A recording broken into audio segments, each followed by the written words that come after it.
Yo, good morning, I'm Jess. Andito tayo ngayon sa ready for turnover nating unit, which is ang ating Double Delight Amadeo unit na may swimming pool and fence and gate po. So sa fence po natin, yung materials po na ginamit natin dyan is concrete fence and yung framing niya is tubular.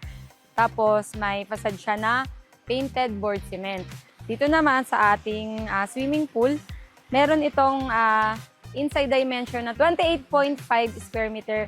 So, 3 meter by 9.5 meter siya. Heated na rin po yung pool natin. Yung mga tiles nito is ceramic tiles yung ginamit, pati po dito sa coping tiles. Then, may concrete dito na stairs. Tapos, meron naman sa side na yon, meron po siyang ladder. And then, yung ating water descent na dalawa yung nilagay. Tapos, yung pinaka-wall ng descent na yan is ceramic tiles din po yan. Parang mermaid yung design niya, no, kung mapapansin nyo yan. So, dito naman sa ating porch, meron itong sukat na 30 square meter. So, dito sa porch natin, pwede tayong maglagay dito ng yung maliit lang na table for coffee lang, pag gusto nyo mag-coffee. So dito, ito po yung Amadeo unit natin na may standard size, which is 32 square meter. So 22 square meter yung baba and 10 square meter yung loft natin.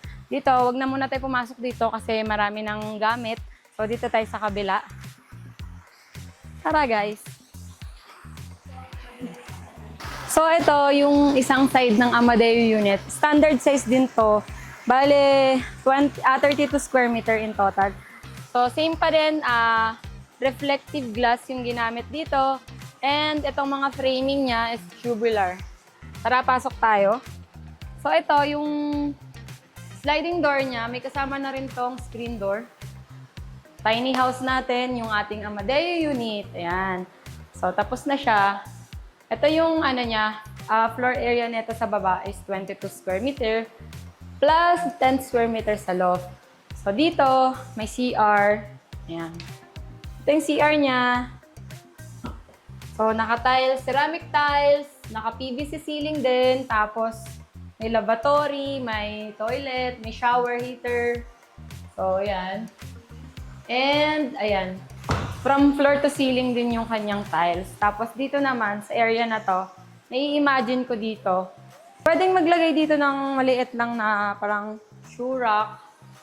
Tapos dito, pwedeng maglagay ng bed, parang pag mag-staycation kayo dito, or gagawin nyo siyang parang rest house. So akyat tayo sa taas. So tubular din yung framing niya. And then, ito, yung steel din, tapos may tiles. So, naka-tiles ito. Tapos tara, ladder type siya. Yan. Tapos yung framing niya, tubular din to. Dito sa loft, kasya dito yung dalawang queen size na bed, I think. Or tatlong double size na bed. Yun. Tapos dito, mayroon din tayong ventilation, which is yung ating window. Tapos ito, yung drop light, provided ito ni client, choice niya din, ito na yan yung ipalagay dyan. Tapos yan, may aircon sila, isang aircon lang yung nilagay. Kasya na siya, na-accommodate na yung, napapalamig na yung area. Tapos tara, baba naman tayo. May nakalimutan akong ipakita sa inyo. Dito tayo guys. Dito sa side ng unit, nandito yung caretaker's room. So, yan. Dito may CR na rin siya. So, may toilet. Naka-ano rin siya, naka-tiles. Ceramic tiles. And then from floor to ceiling, naka-shower. Yun.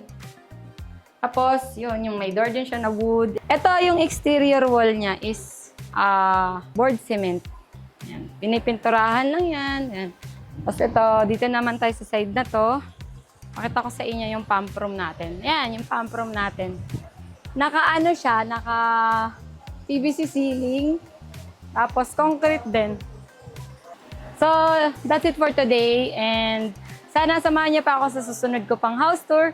And ayun lang po. Thank you for watching. Bye!